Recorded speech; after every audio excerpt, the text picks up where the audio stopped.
உயிருக்கு சொந்தமானவர் யார்? கடவுள். அப்ப அந்த உயிர் என்னிடத்தில் இருக்கையிலே நான் யாராக இருக்கின்றேன்? கடவுளாக இருக்கின்றேன்.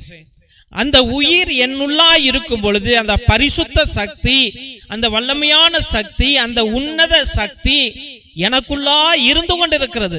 நான் அதை தான் சுவாசித்துக் கொண்டிருக்கின்றேன்.